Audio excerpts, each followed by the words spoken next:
విజయవాడ అయినది ఈ నగరము, జగములన్నీయు జయ జయలు పలుకగా, కనకదుర్గకైనది స్థిర నివాసము,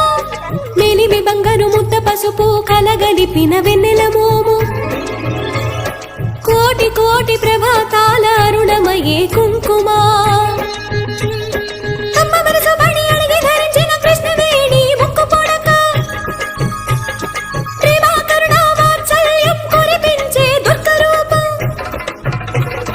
ముక్కోటి దేవతలందరికీ ఇదిగే ముక్తి దీపం, మహాకనక దుర్గా విజయ కనక దుర్గా, పరాశక్తి లలిత శివానంద చరిత.